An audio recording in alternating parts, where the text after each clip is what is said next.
Electricity Bill Gates generated based on consumption with a real time टिकर। आप घर में जो भी इलेक्ट्रिकल प्रोडक्ट्स को इस्तेमाल करते हो वो इलेक्ट्रिसिटी कंज्यूम करती है और महीने भर में जितनी भी इलेक्ट्रिसिटी कंज्यूम होती है वो मीटर में रिकॉर्ड होती है। मीटर रीडिंग का स्केड्यूल जो है वो फिक्स्ड होता है। जैसे ही महीना खत्म होता है या नई बिलिंग साइकिल स्टार्ट होती है तो आपके हाथ में थमा दिया जाता है इलेक्ट्रिसिटी बिल।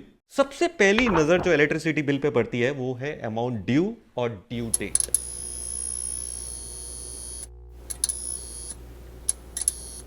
नमस्कार, मैं हूं मनीष खत्री। नो योर बिजली सीरीज के सेकंड एपिसोड में आपका स्वागत है। अगर आपने किसी कारण फर्स्ट एपिसोड को मिस कर दिया है तो लिंक जो है डिस्क्रिप्शन में मेंशन की हुई है, आप वहां पे जाके लिंक पे क्लिक करके उसे व्यू कर सकते हो। आज का ये जो एपिसोड है उसमें हम बात करेंगे अदानी इलेक्ट्रिसिटी के बिल के बारे में। आपका जो इलेक्ट्रिसिटी बिल है वो कैसे कैलकुलेट होता है, रिफंडेबल सिक्योरिटी डिपॉजिट और एफएसी से रिलेटेड आपके जुड़े हुए सवाल, और किस तरह से आप एडवांस में डिपॉजिट जमा करा के उस पर 7% पर एनम तक कमा सकते हो। इन सब चीजों के बारे में आज के एपिसोड में मैं बात करूंगा। पहले क्या होता था कि आपके सोसाइटी में जो है वो कंपनी के बंदे आते थे, मीटर रीडिंग चेक करते थे, सबमिट करते थे डिटेल्स कंपनी में और फिर जाके बिल जनरेट होता था। और इस दौरान जो है ह्यूमन एरर की पॉसिबिलिटीज बहुत ज्यादा थी। बट अब ऑप्टिकल केबल रीडिंग के थ्रू एक्यूरेसी भी बढ़ गई है। गलत मीटर रीडिंग होने के चांसेस जो है वो ना के बराबर है। कभी कभार ऐसा भी होता है कि कंपनी जो है किसी कारणवश अपने एग्जीक्यूटिव को नहीं भेज पाती है सही समय पे मीटर रीडिंग लेने के लिए। फॉर एग्जाम्पल, पैंडेमिक में लोगों को काफ़ी तकलीफ उठानी पड़ी थी एवरेज बिलिंग को लेके। पैंडेमिक के अलावा भी ऐसे बहुत सारे इंसिडेंट्स हैं जहां कंपनी जो है सही समय पे अपने एग्जीक्यूटिव को नहीं भेज पाती है। ऐसे में आप खुद जो है वो मीटर रीडिंग को at any given point of time check कर सकते हो और उसकी फोटो क्लिक करके कंपनी के साथ शेयर कर सकते हो वाया ऐप। मीटर रीडिंग की डेट जो है वो कंपनी आपको एसएमएस के थ्रू एडवांस में ही शेयर कर देती। इसलिए बहुत ही इंपॉर्टेंट है कि आप बिल चेक करें, आपका जो नेम और कॉन्टैक्ट डिटेल्स यहाँ पे मेंशन किया हुआ है वहाँ पे जो है आपने कॉन्टैक्ट नंबर और ईमेल आईडी सही दे रखा है या नहीं, और अगर नहीं तो आप उसे तुरंत अपडेट करा लें जिससे कि आप कोई इंपॉर्टेंट इंफॉर्मेशन कंपनी से भेजी हुई मिस ना कर सकें। और किसी कारण आप कंपनी के साथ मीटर रीडिंग शेयर करना भूल जाते हो तो कंपनी को छूट दी जाती है रेगुलेटर के थ्रू कि आपको एस्टिमेटेड रीडिंग के हिसाब से बिल करें। Based on the estimate, once the proper reading is made, the amount is reimbursed or charged more based on the actuals। बहुत जल्द जो है Adani electricity smart meters install करने वाली है जिससे मीटर रीडिंग जो है वो रियल टाइम में ट्रांसमिट होगी और ये सब प्रॉब्लम्स जो है अराइज ही नहीं होंगे। चलिए अब मेन मुद्दे पे आते हैं और बात करते हैं कि इलेक्ट्रिसिटी जो है वो कैसे कैलकुलेट होती है। रिफंडेबल सिक्योरिटी डिपॉजिट और पेमेंट रिलेटेड क्वेरीज जो है आपकी उसके बारे में भी डिस्कस करते हैं। तो चलिए इस सैंपल बिल को कंसीडर करते हैं और शुरुआत करते हैं एनर्जी कंजम्पशन से। यहाँ जो है आपके कैटेगरी के हिसाब से करंट टैरिफ को डिस्प्ले किया हुआ है जिसके बेसिस पे आपको इलेक्ट्रिसिटी कंजम्पशन पे जो है चार्ज लगता है। जैसा कि आप देख सकते हैं कि यहाँ पे LT1B मेंशन्ड है। LT मतलब लो टेंशन, जनरली रेजिडेंशियल्स के लिए अप्लाई होता है जहां इलेक्ट्रिसिटी जो है कम मात्रा में इस्तेमाल होती है। ये जो चार्ज है वो वेरी होता है depending on the season and the time of the day the electricity is consume. और यदि आपको आपके रिवाइज टैरिफ प्लान के बारे में जानना है तो आप इस लिंक पे क्लिक करके चेक कर सकते हो। आपका जो करंट टैरिफ है वो आपके बिल के कॉपी के पीछे मेंशन किया हुआ है। यहाँ इस कॉलम में आप देख सकते हो कि आपका मीटर नंबर प्रिंटेड है और ये जो मीटर्स हैं आपके सोसाइटी में लगे रहते हैं नीचे, आपने देखे होंगे। और यूनिट्स कैलकुलेट करने के लिए मीटर रीडिंग की जरूरत पड़ती है। अब हम बात करते हैं एनर्जी कंजम्पशन की। एनर्जी कंजम्पशन जो है वो यूनिट्स में होता है और फाइनल बिल अमाउंट में ये बहुत इंपॉर्टेंट रोल प्ले करता है। इससे पहले कि मैं आपको बताऊं एनर्जी कंजम्पशन कैसे कैलकुलेट होता है, मैं आपको यूनिट्स के बारे में थोड़ी सी जानकारी दे देता हूं। जाहिर सी बात है आप सोच रहे होगी कि यूनिट्स क्या है। The kilowatt hour is the unit that measures the electricity in a days और मंथ्स टाइम। आप सब तो जानते ही हैं कि 1 kilowatt is equal to 1000 watt. अब ये किलोवाट हावर क्या है? किलोवाट आवर में दो चीज मेजर होती है। एक होती है स्पीड, जिससे हम एनालाइज कर सकते हैं कि किस लोड से इलेक्ट्रिसिटी जो है कंज्यूम हो रही है, और दूसरा होता है टाइम, जो ये मेजर करता है कि कितना समय लगा इलेक्ट्रिसिटी को कंज्यूम होने में एट दैट पर्टिकुलर स्पीड। समझ गए आप? फॉर एग्जाम्पल आपका किलोवाट जो है वो 10 है और उसे कंज्यूम होने में 2 घंटे लगते हैं, तो आपका किलोवाट आवर कितना हो गया? 10 into 2 20 which is equal to 20 units. Real life में इसका एग्जांपल लें तो समझ लो कि आप माइक्रोवेव जो है वो हर दिन 2 मिनट यूज करते हो, तो पूरे महीने में आप 1 kWh कंज्यूम करते हो, which is equal to 1 unit. चलिए अब देखते हैं कि यूनिट्स जो है वो कैसे मेजर होता है। यहां एनर्जी कंजम्पशन में आप देख सकते हो कि आपकी प्रीवियस मीटर रीडिंग और प्रेजेंट मीटर रीडिंग डिस्प्ले की हुई है।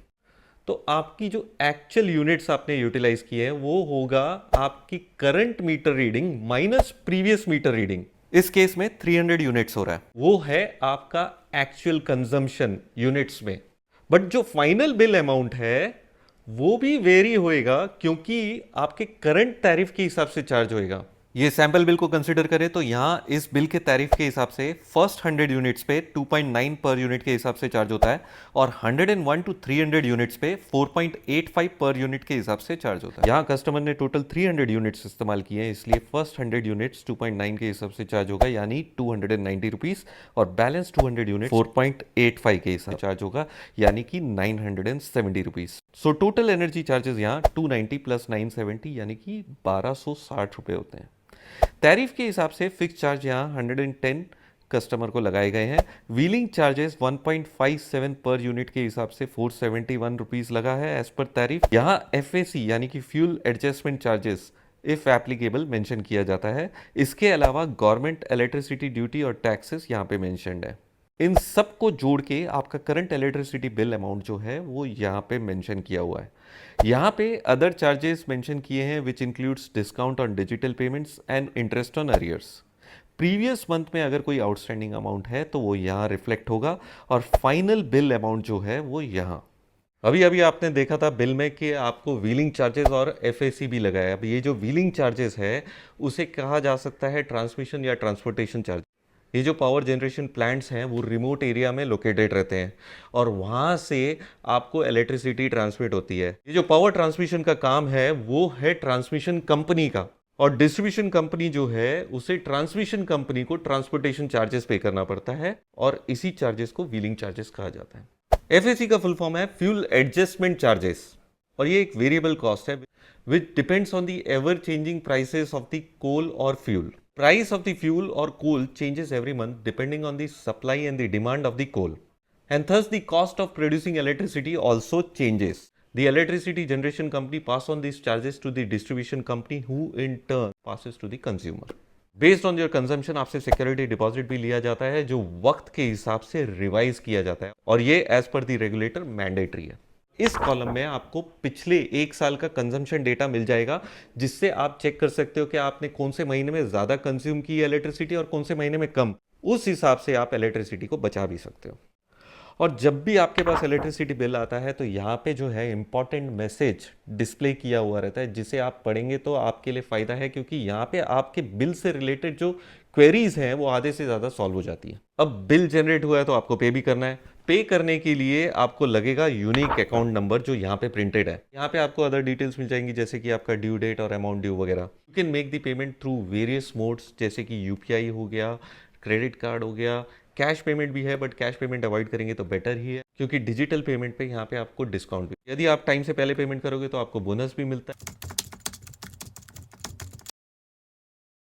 क्या आप जानते हो कि अदानी इलेक्ट्रिसिटी जो है वो वॉलेंटरी डिपॉजिट स्कीम भी रन करती है। इस स्कीम के जरिए आप VDS अप्लाई करके एडवांस में डिपॉजिट जमा कर सकते हो, और उस पे 7% पर एनम इंटरेस्ट कमा सकते हो।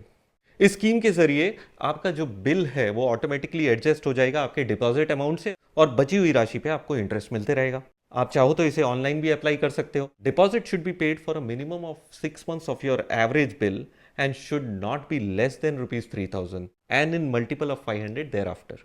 The maximum amount which you can deposit is 1 lakh rupees, and any payment over and above 20,000 will not be accepted in cash. Also for deposits above 20,000 you need to give your PAN number. अधिक जानकारी के लिए आप Adani electricity के site पे जाके VDS से related सारे नियम और शर्तें जो हैं वो चेक कर सकते हो बिफोर इन्वेस्ट। आई होप कि आपको कुछ समझ आ गया होगा कि इलेक्ट्रिसिटी बिल जो है वो कैसे कैलकुलेट होता है। पिछले एपिसोड में मैंने आपको कहा था कि आप पेपरलेस बिलिंग को ऑप्ट कर लीजिए। आपने किया? नहीं किया है तो लिंक डिस्क्रिप्शन में मेंशन है, जाके पेपरलेस बिलिंग ऑप्ट कर लीजिए तुरंत। पर्यावरण के बारे में तो सोचो। By the way, electricity bill के डिजाइन को लेके आपका क्या ख्याल है? Adani electricity welcomes your suggestion. अगर आपके पास कोई भी सुझाव है इसके डिजाइन को लेके, तो लिंक यहाँ पे मेंशन्ड है, उस पे जाके आप अपना सुझाव रख सकते हो। डिस्क्रिप्शन में भी लिंक दी हुई है। और वीडियो के नीचे लाइक और सब्सक्राइब का बटन दिख रहा है आपको, सबको दबा देना और बेल आइकन भी दबा देना अगर आपको वीडियो पसंद आए तो।